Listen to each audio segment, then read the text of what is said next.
Hoje nós vamos falar acerca desse documento de perdão, esse plano de salvação que Jesus forneceu através da sua morte e ressurreição. Esse documento legal, porque nós estamos a falar que a guerra espiritual é tal como no tribunal em que nós temos um acusador, nós temos um rei, nós temos um advogado ao nosso favor, temos um juiz. E essa batalha em que o nosso futuro, o nosso destino está em jogo, está a ser atacado. O inimigo sempre levanta o passado, mas Jesus agora tem a vitória na sua mão. Ele tem o nosso perdão na sua mão. Basta somente receber aquele perdão, receber aquela graça que vem de Deus, aquela dádiva da nossa remissão, o pagamento para os nossos pecados, em que nós podemos receber perdão e ser livre. Então, para entender isso, nós temos que saber como, não somente receber, mas como usar aquele documento. Porque esse documento é a nossa legalidade de não estar debaixo da mão do inimigo. É a nossa certeza absoluta, é a nossa garantia de vitória em todas as áreas da nossa vida. Temos que saber como usar aquilo que foi vencido, aquilo que foi ganho por Jesus Cristo.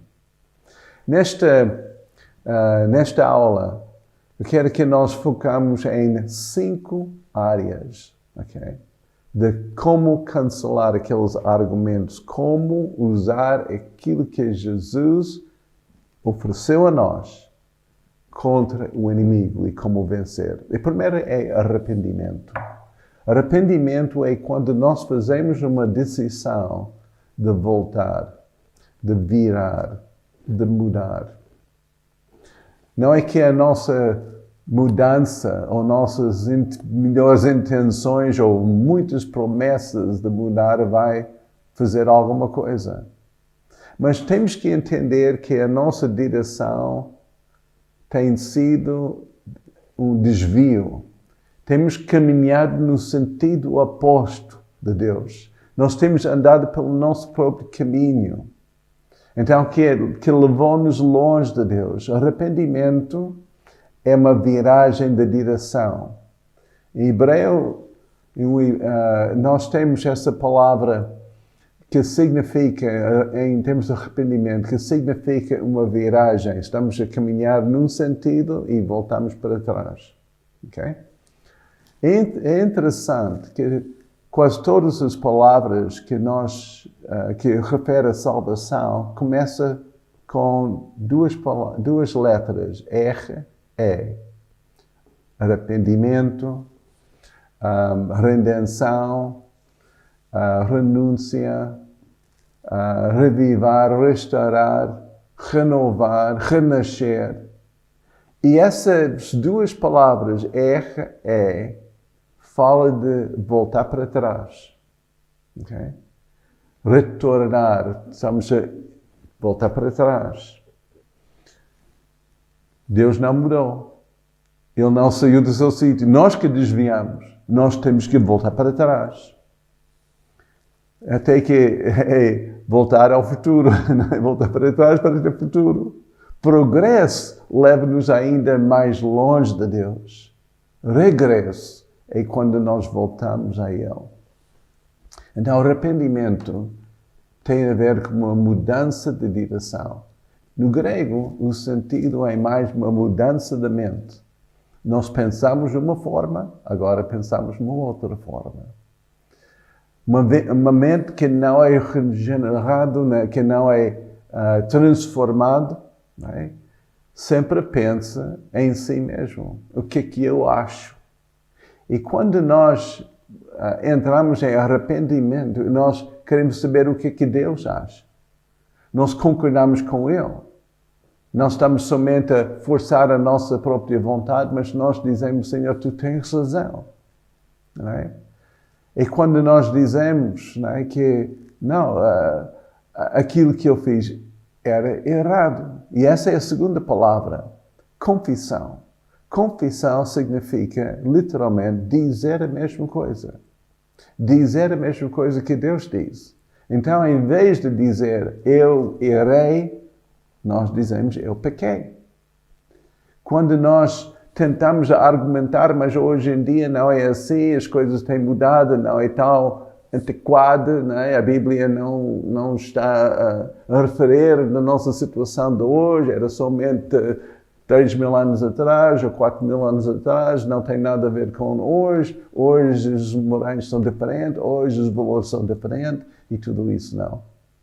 Não é argumentar segundo a cultura, segundo a idade que nós estamos a viver, não é argumentar, não é, contra a palavra de Deus, é concordar com a palavra de Deus.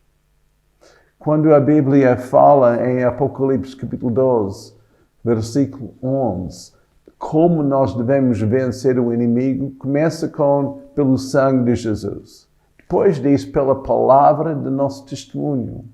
A palavra do nosso testemunho é a nossa confissão acerca do que o sangue de Jesus fez por nós. Então, quando o inimigo nos acusa e convence-nos que é a vontade de Deus para estar doente, é a vontade de Deus para sofrer, é a vontade de Deus para morrer, é a vontade de Deus para ser pobre, é a vontade de Deus, nós temos que cancelar aqueles argumentos usando a nossa confissão. Confessamos aquilo que o sangue de Jesus fez por nós. É bom que nós fazemos um estudo sobre o que o sangue de Jesus fez. Eu vou dar somente algumas referências, porque mais para frente, nessa seminário, nós vamos falar em pormenor sobre essa área. O sangue de Jesus, em Hebreus 9, 22, diz que sem derramamento do sangue não há remissão. Então não há perdão. Aquele documento que foi dado a nós é só válido porque foi pago pelo sangue de Jesus, o sangue do inocente. Justiça só pode ser satisfeita pelo derramamento do sangue do inocente. Então, esse sangue garante a nossa perdão. Perdão é quando os nossos pecados são lançados nos profundezas do mar, como Isaías diz. Perdão significa quando é completamente anulado, como se fosse, como que nunca tinha acontecido. Não é? Então, esse pecado é perdoado, é esquecido. Não existe mais. Então, confessamos isso. Não é? Confessamos que nós somos pecadores. Nós estamos a tentar negar nada. Não é? Dizer eu sou pecador não anula a graça de Deus. Mas a graça abunda quando nós confessamos que somos pecadores. E que nós admitimos a nossa culpabilidade. Nós admitimos que nós não merecemos a salvação. Essa qualifica-nos para receber perdão, receber a graça. O sangue de Jesus nos purifica, em Hebreus 9, versículo 14. A Bíblia também diz que é pelo sangue de Jesus e pelo meio do Espírito Santo, em versículos 13, e também em Hebreus 13, 12, diz que Ele nos santifica. Mesmo depois de receber a graça de Deus para nos salvar, mesmo para nos santificar, nós precisamos do sangue de Jesus. O sangue de Jesus é o nosso documento, né? Diariamente para ter vitória sobre o pecado. É o nosso documento diariamente para vencer qualquer ataque do inimigo. Mesmo para crescer espiritualmente, é pelo sangue de Jesus. O sangue de Jesus nos protege, diz em Judas 24. É o sangue de Jesus que vence sobre todo o argumento do inimigo. É aquilo que cancela os argumentos. O sangue de Jesus é tão importante, por isso, quando João escreve aquela visão celestial que ele recebeu do Senhor, ele diz que não, pelo sangue de Jesus que nós vencemos aquele acusador dos irmãos. E pela palavra no nosso testemunho, quando nós confessamos aquilo que o sangue de Jesus fez. É como nós usamos esse precioso documento da nossa liberdade. É chamado salvação. A terceira é perdão.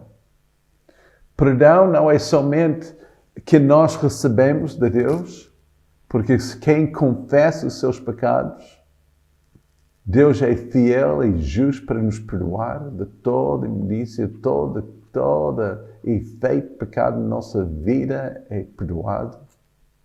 Mas também diz, se nós perdoamos os outros, né? Quando nós perdoamos os outros, Deus nos perdoa. Então, a nosso registro, no nosso arquivo, né?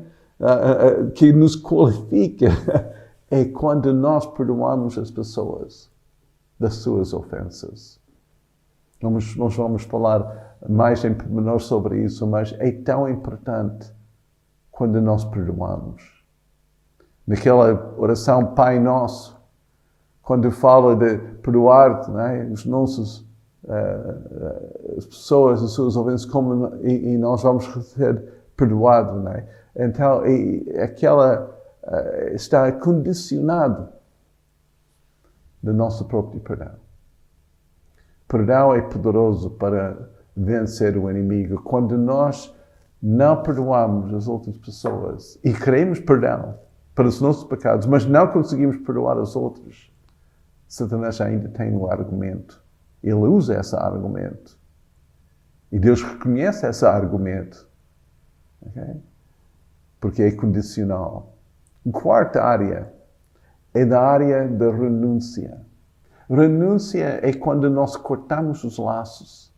Nós estávamos envolvidos numa prática imunda, um relacionamento pecaminosa, e nós cortamos isso, nós anulamos, nós dizemos não, nunca mais. Maldições são vencidas pela renúncia. Não é?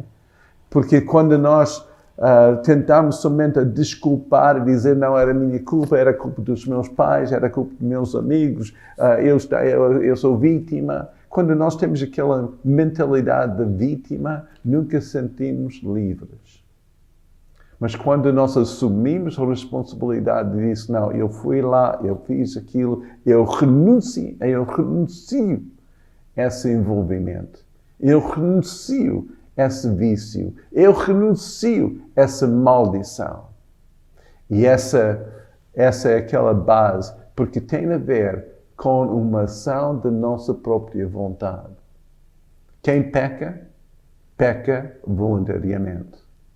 E é responsável pelas suas ações. Se nós queremos ser livres do pecado, os vícios e as várias amarras do inimigo, nós temos que também fazer uma decisão. Porque Deus não quer marionetas, Ele não quer controlar a nossa vontade. Ele quer que nós entramos numa amizade de livre vontade com Ele, que significa escolhas. E cada escolha tem a sua consequência. Nós temos domínio sobre as nossas escolhas, mas não temos domínio sobre as consequências das nossas escolhas. Por isso, Ele deixa-nos, né, usar esse documento ou não usar. Mas quando nós renunciamos ao pecado, nós podemos vencer o pecado. Quando renunciamos os vícios, nós podemos quebrar. Quando renunciamos aquelas maldições e aquele ocultismo, as coisas que têm sido usadas pelo inimigo contra nós, renunciamos, nós estamos a dizer, não, eu não quero isso. Porque uma coisa que é importante, Deus nos livra dos nossos inimigos, mas Ele não nos livra dos nossos amigos. Então, aquele pecado, aquele vício, aquela situação tem que ser primeiro o inimigo e tem que renunciar a isso. E depois, o quinto, é que temos que expulsar. Temos que dizer, vai embora. Satanás, sai daqui. Em nome de Jesus. aquela decisão com ação, em que nós tomamos a posição que agora somos filhos de Deus, agora nós temos um documento, temos legalidade e Satanás tem que nos ouvir porque estamos a usar o precioso nome de Jesus. Vamos continuar na próxima sessão a falar sobre isso. Deus te abençoe.